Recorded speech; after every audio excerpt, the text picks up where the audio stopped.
TheWellnessCouch.com, streaming wellness into your lives.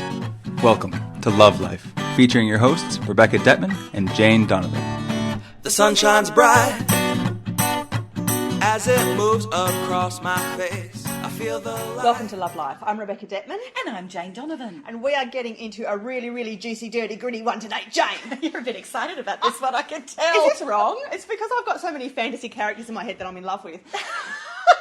We'll tell the topic so people know what you're talking about. Okay, so I hope my husband's not listening to this, but the topic is, do you want to have an affair? Are you having an affair? Have you considered it an affair? Are your friends all having affairs? Let's look at extramarital affairs. Oh, interesting, isn't it? Do you know there was a recent study that came out from the US that said on their online dating websites, it's believed that greater than 51% of the people on the websites are not single. Now, I believe that here in Australia, it's very, very similar. I can't see it as being any different. I can tell you what it is because it was in the Sydney Morning, the SMH, what's that? Sydney Morning Herald, 2 weeks ago. It said 34% of Australian women and 32% of men are having an affair. Now, that's reported, but that's 1 in 3. Reported. What's going on here? It's normally secretive. Yeah. Absolutely. Look, it's interesting, isn't it? And again, I actually recently had experience with 2 people I know. They're both women. They both discovered that their partners were cyber flirting. Now, they didn't know if they were actually having full-blown affairs or not, but they did know that there was some flirtatious emails going back and forth. And before everybody assumes that these people went looking for the evidence, they didn't. That was an open account that they used to share, and they got a bit of a shock. So they both came to me and said, what do I do? And I talked them through this, and we'll get more into what I did to help them get on the same page again and not actually have it go through. But the good news is they're all back on the same page. So all 4 people, the 2 couples, are back on the same page, and perhaps their marriage is stronger than ever. So you can survive an affair, you can survive flirtatious behaviour or flirting, but I think we need to look at why does it happen in the first place. We can definitely survive affairs, and many, many marriages have. Thank you, Monica and Bill and Hillary, and what I'm thinking, publicly and privately, yes. Okay, but yeah, Jane, it's you and I. We need to ask the question: why are people craving other than what they have? Where does it all begin? Childhood. Go on, Jane. Well, let's start with where are they at in the moment when they decide that, they want to sort of start actioning something that may have been fantasy. It is completely normal for people to have sexual fantasies about other people. I personally don't have any problems with that. I think that's just a healthy way of living.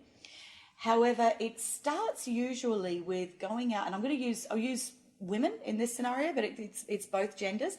But it starts with going out, usually with your own gender. So you go out on a girls' night, you go out on a boys' night, and you're having fun, and you meet some people of the opposite gender, and you start flirting. And they start flirting back, and you start to feel good about yourself. Perhaps for the first time you're feeling desirable, sexy. And that's a feeling that makes us feel great. And, it's hard to always have that in a long-term relationship. There are times that, your partner's seen you at your worst. They've seen you at your best, sure, but they've often seen you at your worst. You're busy. You've got every bit of domestic life going on. The kind of sexy, the desirable can disappear. So we start to seek it externally. And then as we have that feeling come to us of, wow, this feels really good, another girls' night, another boys' night's planned. Same thing happens. I have rescued many women from crossing that line. In fact, there was one night I was at a girls' night quite a few years ago, and we were just chatting with, I think there was some golfers that had arrived from interstate, and it was all just, I'm really not into it, but it was a fun night. And I knew that this girl was not feeling connected with her husband. She'd been trying to get on the same page. They were doing the work, but they weren't there yet. And this guy, I watched her face light up. She was so into this so much. She proceeded to then deliberately, I believe, whether it's conscious or subconscious is irrelevant, she then went and drank a lot more, and she was going home with him.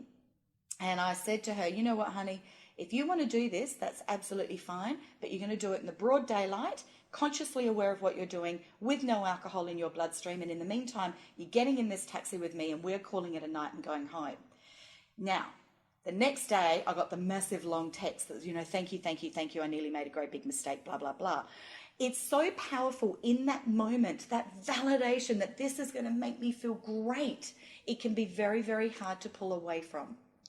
And I don't even think, we always blame everything on lack of self-love, but you know what? Often it's not, because there's perfectly happy, healthy, balanced, normal people out there, sometimes in pretty good relationships, but maybe they've been in the relationship for such a very, very long time. They're kind of, it is a bit of that grass is greener. They're wondering, do I still have it anymore? Or I just need a little bit of a thrill again. I haven't had a thrill for, 16 years. Or, it's those kind of feelings too. And also from a spiritual point of view, and this is where it gets really, really sticky, and I could get controversial, but I got to put it out there.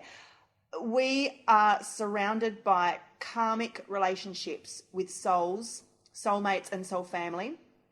And when somebody pops up on our path, we often have to deal with them in a certain way. Now, if that soul presents as somebody that you had a past life with, married to, or a lover, there may be pre-existing chemistry there.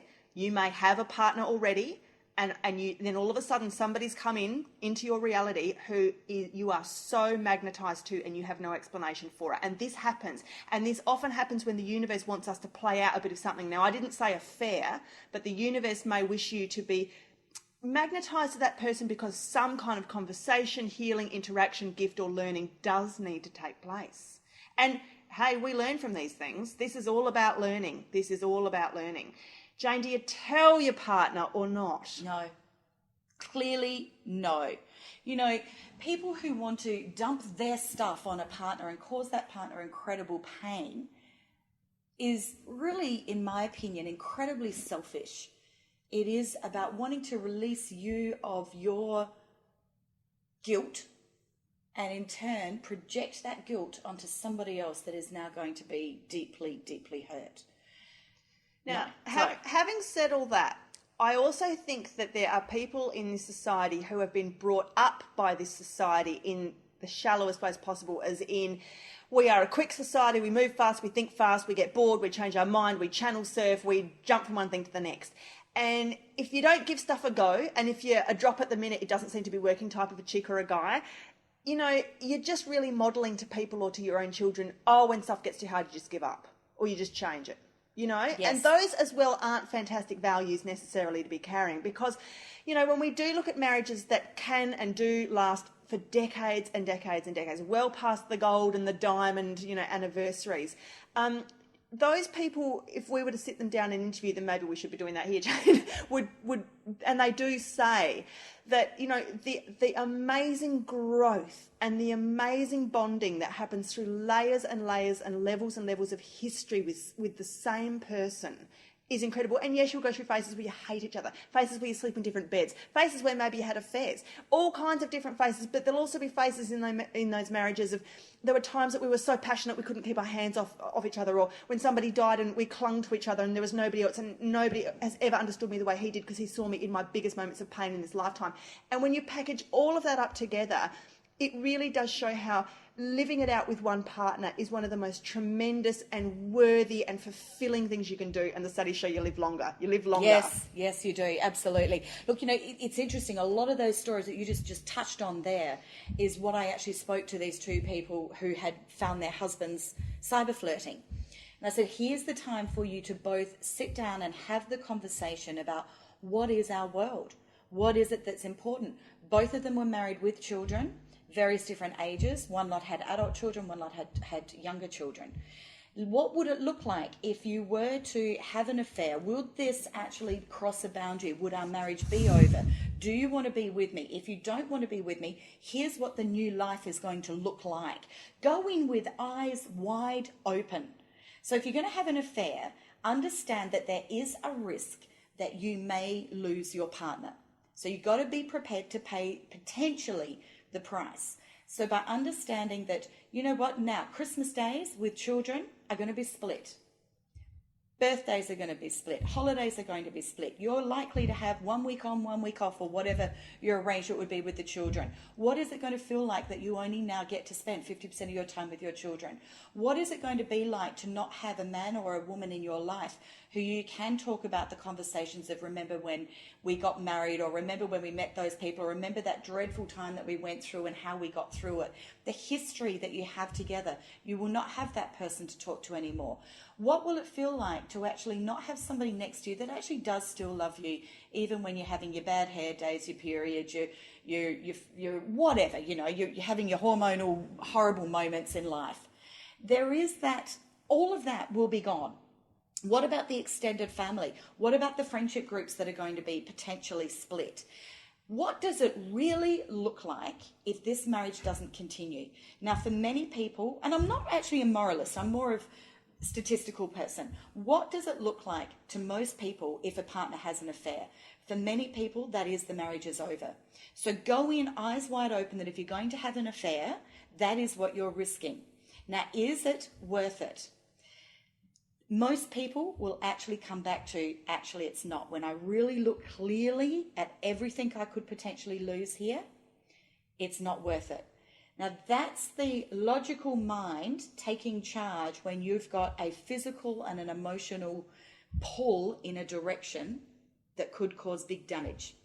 So there's going to be people listening who are considering or are in a situation right now where they could cross the line and maybe send some signals or inviting things to somebody that they know is on the sidelines right now. In other words, they're possibly quite tempted to have an affair. Okay, so Jane, they're going to want to know this. They're going to want to know, is it ever possible just to have your little dance, stick your toe in the pond, do a little bit? Sure. Close the door. Plenty of people that have done that. Come back, like you said, Yes. not tell. Can that really work? Yes. Do we encourage this? It can. I don't encourage it because you don't know if you're going to pull it off. You just don't know. So I don't encourage it, but yes, you can. But you're not going to know if you've pulled it off until you've done it. So it's Russian roulette in my mind. It's Russian roulette because then you're not going to know if you can pull it off unless you try either. That's right, absolutely. I think that a healthier way is to look at what are your boundaries. And everybody has different boundaries on this. What is flirting? What is cheating is a really interesting one. People will have a lot of different answers to that. My perfect line is that anything that you write, because, it's so often it's on Facebook, it's, just look up that old boyfriend that I haven't seen for 20 years, and then we'll start a bit of cyber flirting and the emails are going back and forth or whatever. Or whether you've just put up a fake profile, as we touched on at the beginning, on a dating website, and I'll just, flirt with some gorgeous hot girl or guy from the other side of the world. Anything that you are doing that you are not happy for your partner to see, in my opinion, is cheating. Good definition. You like it? Yeah. And remember that whatever you do online, it can never be deleted. You think it can be, it can't. It is always out there. There's always a computer that can pull up an old conversation some way. So it's about crossing lines. Now, there's two things here. So what we've done a bit of talking about here is helping you, if you're in that moment of temptation, to have firmer boundaries to not cross that line. But what if you have crossed that line and you've got away with it? Now, are you then tempted because that line's been crossed? Do you keep crossing it? Or do you need help to have re-established new boundaries? So if you've got away with it, what does that mean? Does that mean that you have had an affair, you've had your love bucket filled up, you've had your sexiness filled up, you've had your desirability validated, you're not continuing with this person any longer, whether it was one night, 1 week, 1 month, whatever, it's over and done. Have you learnt from this that you can obtain this externally, or have you learnt from this that it actually wasn't as hot as it seemed? Because you know what? I'm sorry to burst your bubble if you're currently fantasising about a real life person, but they fart, they pay their taxes, they pick their nose. I'm sure they've got habits that would drive you up the wall. And I want you to perhaps listen to an episode we did, I'm not sure, was it 3 or 4 weeks ago, about the 4 stages of a relationship? Have a listen to that episode, because that talks about that first honeymoon euphoric stage. And in an affair, that's actually all that you're wanting. You're Love is blind. Yeah, you're actually not wanting to go any further. Now, what happens if you have an affair and one of you becomes more attached than the other? You can't control this other person. There's two people in this affair. So while you think you can control yourself about not telling your current partner, what about the other person? What if they get into you more than you're into them, and they're now going to step in and self-sabotage the relationship that you've got? You know, now we've got the creepy stalker happening. The bunny boiler. We've got the person that's now going to blackmail you in multiple ways. Yeah. You are making yourself so vulnerable to a toxic life. So there's some incentive to think about. If you got away with it once, are you going to get away with it a second time? You don't know. There's been actually an influx of articles and dialogue about this. In the last couple of months, I've been seeing in everything from your weekend glossy lift-out magazines to books that have been released very recently, about 3 different books all on this same topic. What they're actually saying is the institution of marriage unrealistic because it was originally formed way back in a time when, first of all, women were property, women came with dowries and money, there was social status to be, there were allies to be formed through marriages, people didn't live as long, you might be lucky to live with your partner for 15 years into good old age. These days we're living forever. You could be with your partner for 7 decades. Is that kind of relationship actually sustainable? Now, of course, I think we know there's arguments on both sides of the fence because plenty of people have done it for 7 decades. And, I was at my grandparents' diamond wedding anniversary and I still remember it to this day. I was very little. How yeah, but there we were. So, and actually, see, my grandparents met when they were 16 years old and they were one of those couples that had a genuine sweetheart love their entire lives. And when I used to go stay with them and they were in their 80s, they'd get up in the morning and kiss each other on the cheek and say, "How are you, honey?" and call each other boyfriend and girlfriend. Now, how cute is that? So, I mean, this kind of love absolutely Grab can each other's exist. butts and... No, they saved that for the... No, I didn't see that. And, this is a really old cliche, but it is so true about the whole love as a garden thing. You have to tend it. You have to nurture it. You've got to keep it going. It doesn't just... If you just let it going, weeds will come up and stuff will just die and fall over. And, you've got to keep going into the garden all the time. A relationship is an ongoing, working, it's something that you have to dedicate yourself to. And I know that doesn't sound fun and I know that doesn't sound sexy, but the long-term results of that are so soul fulfilling. Okay, so what do you think, Jane, about, are we actually meant to be as human beings? Do you think we were ever originally meant to be paired for this long? Is it possible? I don't know. I'm open on this one. I followed a couple of different relationship psychologists in the States. I followed a lot of their work, and there's quite a few of them that are suggesting that maybe that the evolution of our relationships will be where people will pair up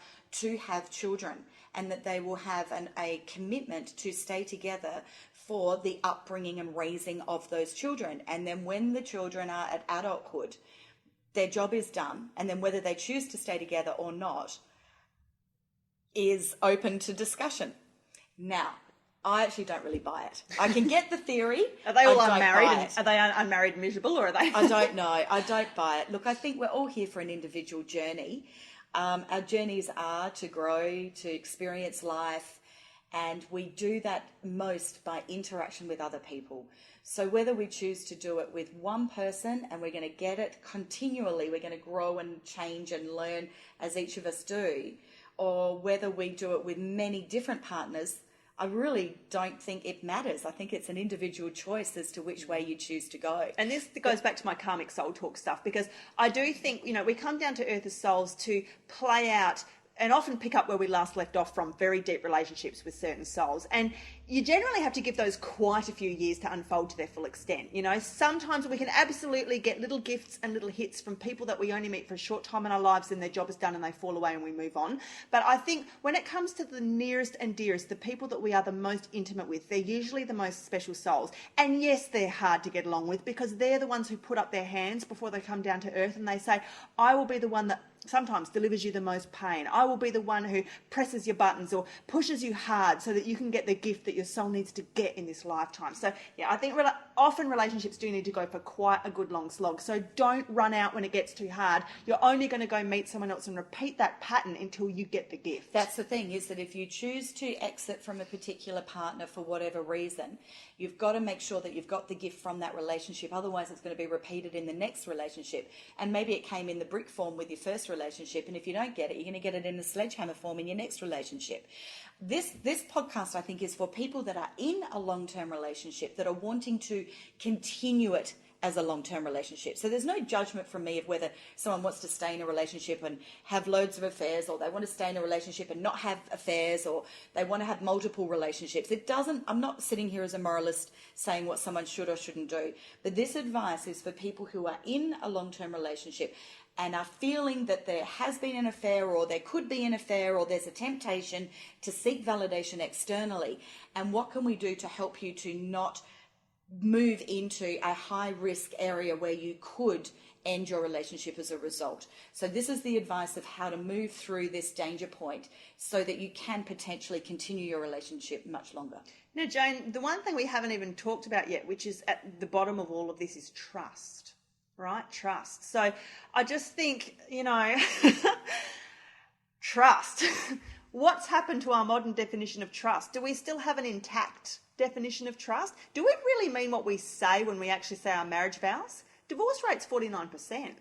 It's high, isn't it? Yeah. It's very high. And often people can't even trust themselves, let alone another person. You could be married to someone for a long time and still not even really have, you're not even really trust them at a deeper level. And again, there can be mum and dad stuff in there. There can be, past hurts or bad experiences we've had where we got burnt by the opposite sex. You can actually be with a partner, married to a partner for a long time, and still never really let them in to your deeper emotional self. Look, I loved my wedding day. I love my wedding vows. Not a fan of them. Yeah. I don't see how, at whatever age we are, we can know what the future holds. How can we promise something when we don't know how we're going to grow and change? Now, I'm going to say blessed because it's what I choose to have. I am in a marriage that I've been together with my partner for 19 years. Yeah, if anyone's wondering, we better tell we're both married and we're happy. And I'm 12 years. Jane's older than 19. me. 19, thank you. And I actually met my husband later in life. I was single in my 30s, which is where I gained a lot of my compassion for my work that I do as a matchmaker, but also where I wrote a lot of my book, How to Get the Date, because I'd been every self-sabotaging girl with love. However, so I am into a long-term relationship. It's what I want. I hope at this point that, in 20 years we'll still be together, etc. That said, I can't promise that, and neither can my husband. He can't promise that to me either. We don't know what the future holds. Relationships break down. Pain gets so painful that people can't stay in that relationship. And I am the first one that will say to all of my girlfriends, if their marriage is in trouble, I'm going to help them, and I want them to get great therapy. I want them to do everything they can to repair and heal the marriage. If they can't, and they've given it their absolute best shot, I'm the first to pack their bags and help them move out and set up shop. So yeah, this is what I meant earlier when I said we're in a society where we give up a bit too quickly. Like, if you really want to go waltzing out the door with something that looks a bit hotter and drives a better car or whatever it is, have you really given it a go? By which I mean you and your partner, by which I probably mean you. Have you really looked at your stuff? Well, it was interesting too with these two people that I had helped to get, through their little challenge with the partners cyber flirting, was, I said it's time for, your regular date nights. We've talked about this sort of stuff before in other podcasts about getting on the same page. But it was also time to have intimate conversations, because going out and having an affair is about external physical validation. And so what is it that you can bring into the marriage to give that to your partner? How is it that your partner's not being seen, felt, heard, desired? What is it that you can do? Can you spice up things for the relationship? So really have the conversation about what is it that you would like? What is it that you would desire? What is it that you would want for your partner? What is it that you can give to your partner? And once you have that open, beautiful, trusting, healthy conversation, the chances are you're likely to get back on the same page. Jane directed you earlier to the podcast we did a few weeks ago, The 4 Stages of a Relationship, and I'm just realising there's actually so much content in that podcast which overlaps this one, because I'm going to direct people back to it again.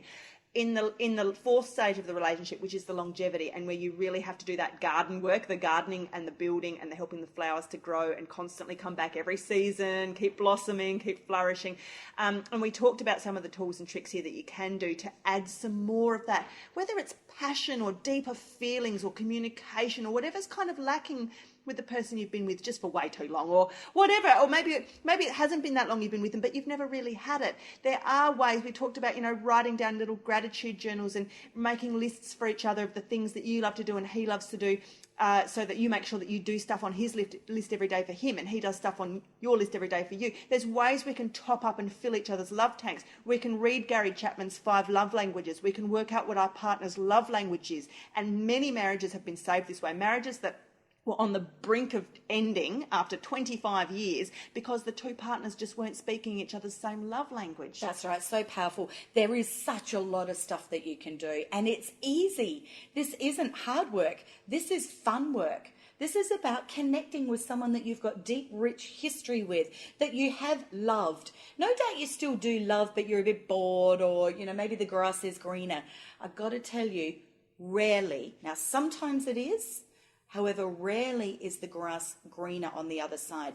Now, when we've got a majority of people believing that the grass is greener, but the facts are that the minority, the grass is greener, we've got delusion. So this is about changing delusion to reality of really looking at what is it that you're giving up, what is it that you potentially think you can get from someone else that you can't get from your existing relationship, or even better, that you can't give to yourself. Yeah, and maybe you've got to get a bit real with a pen and paper here, because this might be about sitting down with your own self in some quiet, reflective time and actually, writing down, what am I really unhappy about with my partner? What is it that's really lacking? And target each of those things one by one and work your way through that list.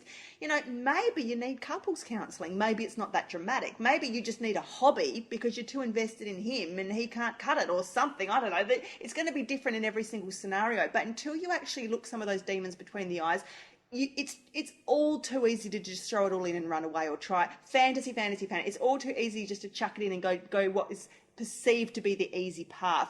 But, in all life growth and in all emotional work, when we are called to get real, it is about going inside, making your list of what needs work, and then going to your practitioners, your modalities, your techniques, whatever it is that you're going to use to work on each one of those points together or alone.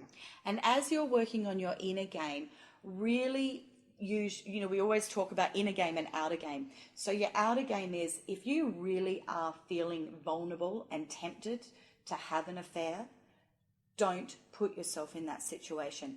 Get off Facebook. Get off online, whatever it is that you're chatting and flirting. Just don't do the girls' nights out at the local pub or wherever it is that you go, where you could be potentially meeting people that could tempt you. Make sure that you're putting good external barriers in place instead while you're working through this vulnerable point. And finally, know that this is normal. Your marriage is not in trouble if you are seeking this external validation. It is you that is needing the self-love. It is you that is needing something that potentially you can give to yourself or your partner can. So don't see it as a massive red flag that it's all over, Red Rover, get out of the marriage, it's done and dusted. Now, that said, let's very quickly, before we finish up, Jane, look at the fact that there are definitely, and I'm thinking of a particular couple in mind here, couples who've done the marriage thing and done the kids thing. They might still only be in their 30s, late 30s, let's say, and the marriage is, someone else has crept in, marriage has ended, and two of them have gone off and really have lived happily ever after. I've got loads of clients like that. Absolutely. Well, this is divorce and remarriage. This is the world we're living in. But the question is, Jane, then, how does somebody know if their marriage really is over? When can you know that you're not just chucking it in too easy, you really should walk out? I think when you know that you genuinely have tried everything that you know, and by that, not just what you know, but you have sought expert external help. So you've had the therapist, the marriage counsellor, the whatever tribe of support people that you go to, that you have listened to them, you've tried everything, and you're miserable. You've given it 120% over a considerable period of time. Yeah, look, one of the things we don't want is regrets in life. So what you want to make sure is that you don't regret the decision to end a marriage. You want to know that in 1 year, 5 years, 10 years' time, you're going to look back and say, you know what? Actually, my marriage had many great years. It didn't end up great. However, I absolutely gave it my best shot. And I'm happy that, I've moved on to a different tomorrow. Right. Beautiful. I think we might just about end it there, Jane. If you'd like to continue this discussion on Facebook, or maybe you wouldn't in case your partner sees, but you can, facebook.com/love-life. Jane and I will, of course, be back on the couch next week. I'm Rebecca Detman. And I'm Jane Donovan. And we've loved talking to you today. See you next time. Have a fabulous day.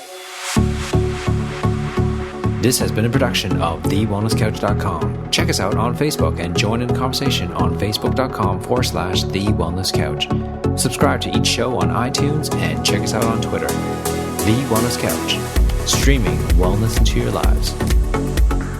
Hi, this is Dr. Lawrence here, co-founder and co-host of the Wellness Guy Show. Well, it's been electric since our very first Wellness Summit has now finally come to a close on the Gold Coast, and the wellness community wants more. That's right. Well, get ready because our next summit is actually going to be coming to Melbourne, Australia, and we'll love you to come too as well. The Wellness Guys will be there, plus the Up for a Chat girls, Cindy O'Mara, Kim Morrison, and Karen Smith, and some super special guests as well, which we'll be announcing very shortly.